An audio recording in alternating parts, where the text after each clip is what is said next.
అకౌంట్లో నుంచి నేను ఎక్కడ పెట్టను, అంటే మ్యాక్సిమం ఎక్కడి నుంచి తీస్తామంటే అమ్మా బీరువాలో పెట్టను. కాదు, అంటే మీరు ఎంత స్ట్రిక్ట్ పోలీస్ ఆఫీసరో అంత మనసున్న వ్యక్తి కాబట్టి జనరల్గా కాకాపడుతున్నావా మమ్మీని? చిచి నిజం ఫ్యాక్ట్స్ చెప్తానమ్మా. సో దీనికి మీరు ఏం చేస్తారు తెలుసా, అంటే ఇప్పుడు స్టేషన్కి వెళ్తారు, ఎవరో ఒక ఆఫీసర్, లేడీ ఆఫీసర్ కానీ కానిస్టేబుల్ కానీ అవసరమైనప్పుడు ఏం చేస్తారు, మీరు మనసుతో ఆలోచించి పరిస్థితి నుంచి డబ్బులు తీసి ఇచ్చేస్తారు. ఆ ఒక్క ఆస్పెక్ట్ కాబట్టి వాళ్ళ కష్టాలు ఉన్నారు కాబట్టి ఇస్తాను. సో ఇప్పుడు మా అవసరాలు కూడా కొన్ని కొన్ని ఉంటాయి, ఉంటాయి అమ్మా. కొన్ని ఏం చెప్పుకుంటా చెప్పు, మా ఏజ్ మూవీస్కి వెళ్తాం ఇలాంటివి ఉంటాయి కాబట్టి. సో గర్ల్ ఫ్రెండ్స్ ఏమైనా ఉన్నారా? మీరుండగా గర్ల్ ఫ్రెండ్స్ ఆడు ఉంటారు, మిమ్మల్ని చూస్తే భయంతో అది పక్క వంక చూడటం మానేశారు కాబట్టి అప్పుడప్పుడు ఆ పర్సులో అదే క్లాస్ లేదో కొంచెం బోర్ చిలుపుగా చేయాలంటే చూసారా చూసారా అంతే. ఎందుకు అనవసరంగా ఇలాంటి ప్రశ్నలు అడుగుతారు, ఇలాంటి సమాధానం చెప్పిస్తారు. ఇలాంటి ప్రశ్నలు అడగబట్టి నాకు తెలుస్తుంది. నెక్స్ట్ టైం నేను జాగ్రత్త. ఇంకా నువ్వు నెక్స్ట్ ప్రశ్న అడిగేదానికి నేను సమాధానం చెప్పనయా, సీక్రెట్స్ బయటకు వచ్చేస్తున్నాయి. రావాలి అడగాలి. అడగాల? సరే అమ్మ అడగమన్న తర్వాత అడగండి, సెకండ్ కూడా ఏం చెప్పమంటారు. బీరకాయలేమో పీచు అంటే ఫైబర్, చాలా మంచిది. కాకరకాయ మంచిది, చాలా మంచిది, షుగర్ కంట్రోల్ చేస్తుంది, గ్లూకోజ్ కంట్రోల్ చేస్తుంది. అబ్బబ్బబ్బబ్బ అసలు ఇది తినలేక. అది మీలా పిజ్జాలు బర్గర్లు ఇవన్నీ అవసరమా? టేస్టీ ఉంటాయమ్మా, టేస్టీ ఉంటే హెల్త్ పోద్ది కదా. ఇది అమ్మా మాకు ఎలా ఉంటుందంటే we live for the small moment. ఈ స్మాల్ మూమెంట్లో ఆనందం ఏమి ఇచ్చింది, అడ్రినల్ రష్. ఈ మధ్య ఒక కొత్త పదం అడ్రినల్ రష్ వచ్చేస్తుంది మాకు అని. సో అవి అడ్రినల్ రష్ ఇస్తున్నాయి కాబట్టి అటువైపు మేము వెళ్తున్నాం. కానీ మీరు చెప్పే కాకరకాయ, మీరు చెప్పే బీరకాయ అబ్బాయి వినం కదా మేము. అడ్రినల్ రష్ కావాలి మాకు. అయిన తర్వాత ఏముంది, పరిగెట్టం. ఇంకా పరిగెత్తడానికి కుదరదు, అన్ని రోగాలు ఉంటాయి బాడీలో. ఫ్యామిలీ ఫంక్షన్ మంచి ఫంక్షనే కదా, ఫ్యామిలీ ఫంక్షన్ అంటే బోర్ కొడుతుంది కదమ్మా. అంటే నైట్ పార్టీస్ బాగుంటాయా? పబ్బులు బాగుంటాయా? That's too good. చాలా బాగుంటుంది. డించిక్ అని మ్యూజిక్లు ఉంటాయి, డీజే గళ్ళు. అప్పుడు మేము రైడ్లు చేస్తాం, అది బాగుంటుందా? అంటే మీరు రైడ్లు చేస్తారు కాబట్టి నేను వెళ్ళట్లేదు, తప్పట్లేదు. మా అమ్మగారి ముందు నేను దొరికితే బాగుంటుంది కదా, ఆవిడ కొడితే అసలు బాగుంటుంది అందరి ముందు. లాఠీ తీసి పెద్ద కొట్టుడు కొట్టి తీసుకెళ్లి బొక్కలో పెడితే ఎలా ఉంటుంది? అందుకే అందుకనే అవసరమా ఈ పబ్బులు, అవసరమా? అంటే ఫ్యామిలీ ఫంక్షన్కి వస్తే ఆయన ఏదో సర్లేండి, ఇంకేం చెప్తాం. మీ ఫ్రెండ్స్ మీరు కూర్చొని సరదాగా మాట్లాడుకోవాలన్నా, ఫంక్షన్ చేసుకోవాలన్నా పైన టెర్రస్ ఉంది కదా, అక్కడ కూర్చోండి, నేను డిస్టర్బ్ చేయను.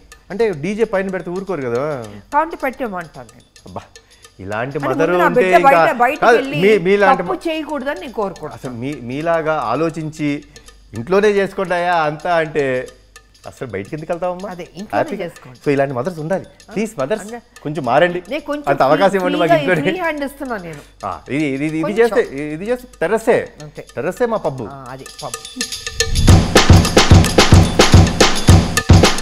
ఎందుకమ్మా, ఎందుకు అలా కాల్ చేస్తారు? నేను బిజీ అమ్మా అని చెప్తాను. బిడ్డలు కరెక్ట్గా ఉన్నా పక్కన వాళ్ళందరూ చెడగొట్టడానికి ఉంటారు. సో అది జరగకుండా ఉండడం కోసం కేర్, ఎక్స్ట్రా కేర్ తీసుకుంటున్నాను. అది తప్పు. ఎంత మా డ్యూటీ ఉన్నా ఇంట్లో నా కొడుకు కరెక్ట్గా ఉన్నాడా లేదా, తప్పు చేయకుండా ఉన్నాడా లేదా, ఈ జాగ్రత్తలు. అదొకటమ్మా. ఇంకొకటి దీనికి యాడింగ్ టు ఇట్, ఫ్యామిలీ కంటే ముఖ్యమైనది ఏది ఉండకూడదు కదా. ఒక అలా చేయడం తప్పు, నేను ఒప్పుకుంటాను. ఫ్యామిలీ రెండోసారి ఫోన్ చేస్తుంది అంటే మనం ఎంత బిజీగా ఉన్నా ఆ కాల్ని అటెండ్ చేయాలి. దట్ ఈస్ మన బాధ్యత. కాల్ అటెండ్ చేయకపోతే ఏదో తప్పు చేస్తున్నాను అంతే. కరెక్ట్గా చెప్పారు మీరు. డెఫినెట్గా ఎందుకు కాల్ అంత బిజీ ఉంటుంది ప్రపంచంలో. ఫ్యామిలీ కంటే ముఖ్యం, అమ్మ కంటే ముఖ్యం ఉండదు. So I'm with you. నాకు తెలిసి వాళ్ళ అడిగిన కోరికలు అంటే మంచి మార్క్స్ తెచ్చుకోండి, బాగుండండి, ఆ రెండు చేసేస్తే సరిపోద్దమ్మా. ఆ రెండు చేయగలిగితే యూ గివ్ అ ఫ్రీ అని. ఇందాక ఒక అద్భుతమైన మాట, ఎందుకు బయటికి వెళ్ళి ఏదో చేస్తారు, పైన టెర్రస్ ఉంది ఇక్కడే ఉండు. సో ఐ థింక్ అది బెస్ట్ టైం కదా. మంచి మార్క్స్ మీరు చెప్పినట్టు, మంచి బిహేవియర్, మంచి మార్క్స్ తెచ్చుకొని ఒక రైట్ ట్రాక్లో ఉంటే మీరే ఒప్పుకుంటారు కదా. 100%. పిల్లలు కదా, ఎక్స్పీరియన్స్ తక్కువ. అమ్మ అంటే జీవితంలో అన్నీ చూసింది, కష్ట సుఖాలు అన్నీ తెలుసు అమ్మకి. అందుకే మేము కరెక్ట్గా ఉంటాం, మేము మేము గెలుస్తుంటాం. మేము చేసే ఆర్గ్యుమెంట్స్ అన్ని పిల్ల ఆర్గ్యుమెంట్స్ చేస్తుంటాం. పిల్లకాకి ఆర్గ్యుమెంట్స్ ఈజీగా చెప్పేస్తారు అమ్మలు, చాలా ఈజీగా చెప్పేస్తారు. ఎందుకంటే కళ్ళల్లో చూసి మాట్లాడారు అబద్ధం చెప్తున్నప్పుడు. కరెక్ట్ చెప్పినామా? మనం ఎప్పుడైనా అబద్ధం చెప్తుంటే ఒక మనిషిని కళ్ళల్లో చూసి మాట్లాడలేం, అంత ధైర్యం ఎవరికి గిల్టీ ఫీల్ అవుతాం అబద్ధం చెప్పేటప్పుడు. ఆటోమేటిక్గా కళ్ళు అలా దించేసుకుని లేకపోతే అలా చూసి మళ్ళీ తిరిగి వేరే వైపు ఇటువైపు కళ్ళల్లో చూసి మాట్లాడగలిగితే మాత్రం చెప్పేస్తారు, దొరికిపోతాం. సో తప్పు చేశాడు నా కొడుకు అని తెలిసిపోద్ది, అక్కడ తెలిసిపోద్ది. చాలా సింపుల్, బిహేవియర్లో తేడా కొడుతుంది డెఫినెట్గా 100%. అది రోజు ఉన్నట్టు ఉంటాడు నా కొడుకు, కూడా తేడాగా కనిపెట్టేస్తాను, కనిపెట్టు ఈజీ కదా.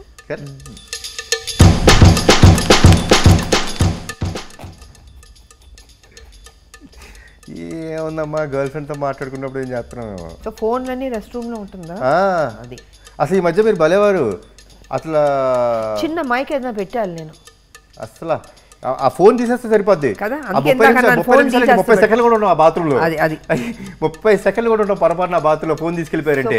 లేకపోతే పొద్దున్నే లేవుతాం ఫోన్ పట్టుకుంటా అలా బాత్రూమ్కి వెళ్ళి ఇంకా దాన్ని అసలు ఏదో వేయడం ఫోన్లో అంతా అక్కడే మమ్మీ ఉంటుంది బయట. అసలు మీరు ఏం లేదు, సింపుల్ ఫోన్ తీసి పక్కన పెట్టండి, పడేసి. అదే మాట అన్నాను, అదే అన్నారు. అసలు ఫోన్ ముందు పీకేయాలి, అసలు తీసేస్తే 30 సెకండ్లు కూడా ఉన్నాం బాత్రూంలో, కరెక్ట్ బయట ఎదురు. అది ఎస్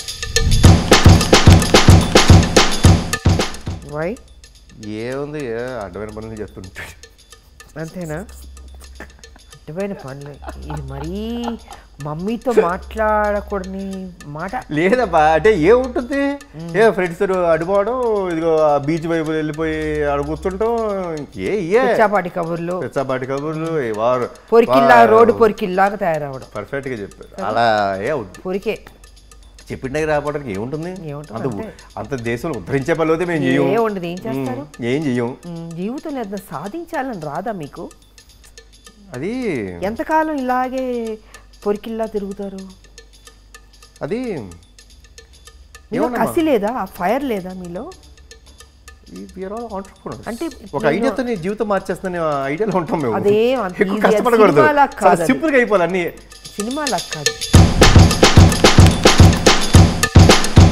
ట్రాక్ తప్పాడు అని అర్థమైపోద్ది. కరెక్టే కదమ్మా, ట్రాక్ తప్పాడు అంతే. అందుకే షేర్ చేసుకోలేకపోతున్నాడు, గిల్టీ ఫీల్ అవుతున్నాడు, చెప్పుకునే ధైర్యం సరిపోవట్లేదు. 100% పర్ఫెక్ట్. అంటే ఊబిలోకి వెళ్ళిపోయాడు అంతే, బయటికి రాలేడు కదా, చెప్పుకోలేకపోయాడు. సో మునిగిపోయి ఉన్నాడు, అంటే ఆ తప్పులో మునిగిపోయి ఉన్నాడు అని అర్థం కదా, కన్ఫర్మ్. అది సో వద్దు, అది జరగకూడదు అంతే. సో ఇవన్నీ జరగకూడదంటే అందరూ కంపల్సరీ పేరెంట్స్ మాట వినండి.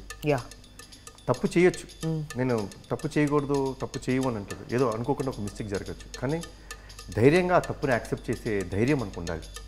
వెళ్ళి తప్పు చేస్తే అమ్మా నాన్నకి చెప్పండి, తప్పు చేసావమ్మా ఏదైనా హెల్ప్ చేయండి, చెప్పగలిగితే చాలమ్మా. They will take care of you world, they will bring down the world for you. తల్లి ఎప్పుడు ఎన్ని తప్పులు చేసిన కొడుకు మళ్ళీ కొడుకునే సపోర్ట్ చేస్తుంది. తల్లి ప్రేమ ఉంటే అందుకే ధైర్యంగా చెప్పండి, ఎందుకంటే తల్లే మెయిన్. అంతే, తల్లి సపోర్ట్ చేస్తుందని ఆ తప్పులు చేయొద్దు అని నేను అంటే ప్రతిదీ కరెక్ట్ కాదు, నాట్ ఫర్ గ్రాంటెడ్. బట్ నిజంగా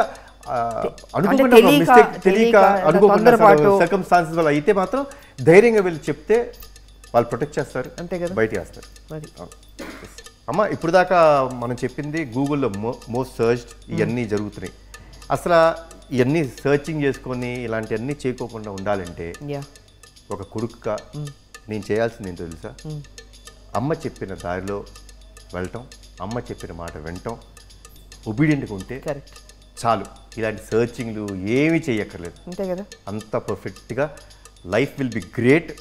listen to the mothers, because అమ్మ కంటే నాకు తెలిసి ఈ ప్రపంచంలో అమ్మ ఆ కొడుక్కి ఏది బెస్టో, ఎలా ఉండాలి, తన జీవితం ఎలా ఉండాలో ఆవిడిచ్చేంత సలహా నాకు తెలిసి ప్రపంచంలో ఎవరు ఇంపాసిబుల్.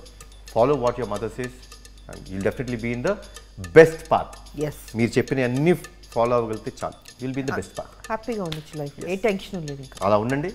గూగుల్ సెర్చ్లో ఏం అవసరం లేదు, అమ్మే గూగుల్, అమ్మే సర్వస్వం. సో నా బిడ్డ ఆన్సర్ కరెక్ట్గా చెప్పేశాడు, 100% పాస్ అయిపోయాడు నా బిడ్డ. Thank you